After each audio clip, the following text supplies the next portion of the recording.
Hello everyone, कैसे हो आप सब लोग। मैं हूं आनंद। मेरे यूट्यूब चैनल चलो सीखे पर आप लोगों का बहुत बहुत स्वागत है। तो इस वाले वीडियो में हम लोग पढ़ने वाले हैं इनफाइनाइट ज्योमेट्रिक सीरीज़ के बारे में, है ना। तो इनफाइनाइट ज्योमेट्रिक सीरीज़ क्या होता है और ये कब कन्वर्जेंट होगा, कब डाइवर्जेंट होगा, इस बात को भी हम लोग पढ़ेंगे।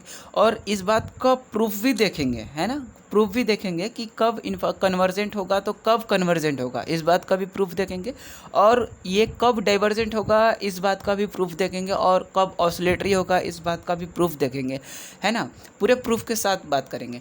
तो कहते हैं ना कि बिना प्रूफ का कोई क्या ही मज़ा है ना। कोई उससे मज़ा ही नहीं है। अगर प्रूफ कर लेते हैं तो एक बात काफ़ी अच्छे से बातें दिमाग में भी हम लोग को फिट हो जाती हैं। तो कहते हैं ना कि जब कुछ चीज़ें सामने हो तो आंखें से दिख रहा हो तो हम लोग उस बातों पे विश्वास, और आप लोग ऐसी चीज़ों पे विश्वास भी ना किया करो जो आप लोग खुद ना देखे हो, है ना। कई बार होता है कि कोई ये कर लिया, हाँ हाँ ये कर लिया, रट लिया, बात हो गया कि ऐसे ऐसे होता है, कन्वर्जेंट होगा, डाइवर्जेंट होगा। नहीं, ऐसी बातें नहीं करेंगे हम लोग। बहुत ही अच्छे से चीज़ों को समझेंगे, कब कब डाइवर्जेंट होगा, कब कन्वर्जेंट होगा, पूरे प्रूफ के साथ। तो दोस्तों हम लोग इस टॉपिक पे 2 वीडियोस बनाने वाले हैं। 2 वीडियो क्यों?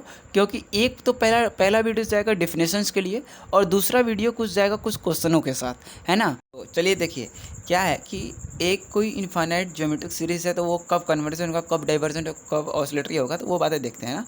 तो देखिए क्या है कि कोई एक इनफाइनाइट ज्योमेट्रिक सीरीज़ है और उस ज्योमेट्रिक सीरीज़ का जो कॉमन रेशियो है वो क्या है, आर है।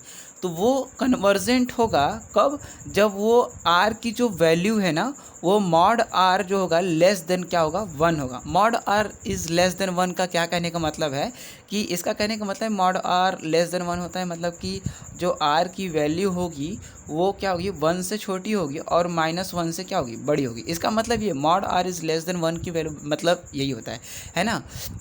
चलिए ये बात तो समझ में आ गया कि कब कन्वर्जेंट होगा। और डाइवर्जेंट की बात करते हैं कि जब उसकी वैल्यू है ना, जब आर कॉमन रेशियो आर की वैल्यू इक्वल टू 1 या फिर ग्रेटर देन 1 होगा, तब हम लोग कहेंगे क्या कि infinite geometric series is divergent. ये बात समझ में आ गई। अब ऑसिलेटरी की बात करते हैं। जब आर इज इक्वल्स टू -1 होगा तो ऑसिलेटरी फाइनाइट, मतलब कि ऑसिलेटरी फाइनाइट का क्या मतलब कि ऑसिलेट मतलब कि किसी दो वैल्यू के बीच में ऑसिलेट करना, मतलब -1 से लेकर के 1 के बीच में क्या करता है, ऑसिलेट करता है। तो हम लोग बोलते हैं फाइनाइट ऑसिलेटरी। और वही देखिए अब आर की वैल्यू जो है -1 से छोटा होगा तब हम लोग बोलेंगे क्या, इनफाइनाइटली ऑसिलेटरी। इनफाइनाइटली ऑसिलेटरी का क्या कहने का मतलब है कि जब ये वैल्यू क्या है -इन्फिनिटी से इन्फिनिटी तक ऑसिलेट करेगा तो हम लोग कहेंगे क्या, इनफाइनाइटली ऑसिलेटरी। और ये किसी फाइनाइट वैल्यू के बीच में ऑसिलेट करेगा तो बोलेंगे क्या, फाइनाइट ऑसिलेटरी, है ना। और डाइवर्जेंट कब, जब r is greater than equals to 1 होगा तो डाइवर्जेंट, और mod r is less than 1 होगा तो क्या, कन्वर्जेंट। तो बातें क्लियर हो गई ना। तो चलिए अब हम लोग इस एक एक करके प्रूफ देखते हैं। तो आपके एग्जाम में सबसे ज़्यादा इंपॉर्टेंट है ये कन्वर्जेंट और डाइवर्जेंट, और यही आता है। विश्वास करिए यार कि बस यही आता है, फालतू की चीज़ें नहीं, है ना। तो हम लोग इन दोनों का प्रूफ देखेंगे, ठीक है। देखिए हम लोग क्या करते हैं ना कि एक इनफाइनाइट ज्योमेट्रिक सीरीज़ का क्या करें, कंसीडर करते हैं। वो क्या है, 1 + r square + r cube dot dot dot infinite तक चला गया है ना। तो ये एक इनफाइनाइट ज्योमेट्रिक सीरीज़ है। ज्योमेट्रिक सीरीज़ कैसे है देखिए कि फिर लोग ज्योमेट्रिक सीरीज़ क्या होता है कि कॉमन रेशियो कितना होता है, b/a देखते हैं तो r/1 दैट इज़ r। अब देखिए फिर से देखते हैं r² r, ये भी r है ना, सबका कॉमन रेशियो सेम आ रहा है। तो ये क्या है, इनफाइनाइट ज्योमेट्रिक सीरीज़ है ना, ये बात ठीक है। चलिए अब हम लोग इसका प्रूफ देखते हैं। तो पहला प्रूफ क्या देखना है कि कन्वर्जेंट है कि नहीं, है ना। कन्वर्जेंट कब होगा, कन्वर्जेंट कब होगा, जब mod r is less than 1। चलिए इसका प्रूफ देखते हैं। चलिए हम लोग पिछले वाली वीडियोस में हम लोग समझ चुके हैं ना कि कन्वर्जेंट कब होगा, कब डाइवर्जेंट होगा। तो उसके पहले क्या करना पड़ेगा, तो हम लोग सबसे पहले क्या करते हैं, समेसन फाइंड करते हैं ना। समेसन भी ज्योमेट्रिक सीरीज़ का समेसन फाइंड करेंगे। तो s n equals to a 1 - r⁴n/1 - r। अच्छा ये फार्मूला कब लिखते हैं, ये फार्मूला तब लिखते हैं जब कभी जो कॉमन रेशियो जो होता है वो 1 से छोटा है तब लिखते हैं, है ना। ये बात क्लियर है। चलिए अब हम लोग इसको देखते हैं। चलिए देखिए क्या करते हैं। अब इसको बाद हम लोग क्या करते हैं, लिमिट लेते हैं। तो limit n tend to infinity s n equals to a 1 minus r to the power n upon 1 minus r. आप लोगों को लग रहा होगा बड़ा जल्दी बता रहे हैं ना, नहीं यार जल्दी नहीं बता रहे हैं। तो मैं सोच रहा हूँ कि बहुत ज़्यादा लंबा वीडियो नहीं बनना चाहिए, बहुत छोटा बनना चाहिए ताकि आप लोग का भी टाइम ज़्यादा ना लगे और मेरा वीडियो भी ज़्यादा लंबे ना हो ना। तो ये मत सोचिएगा कि अरे मास्टर इतना जल्दी क्या बता रहा है, नहीं यार जल्दी मैं चीज़ें जो चीज़ जल्दी करना चाहिए उसे थोड़ा जल्दी बता दूंगा और जहाँ पर समझा देना चाहिए उसे समझाऊंगा, है ना। चलिए अब आगे बढ़ते हैं। तो चलिए ये हो जाएगा। अब इसका सॉरी ये ऐसे नहीं लिख सकते ना, ये हो जाएगा limit n tend to infinity s n equals to limit n tend to infinity a 1 minus r to the power n upon 1 minus r. ये ठीक है। चलिए अब क्या हो जाएगा, तो अब लिमिट लेंगे।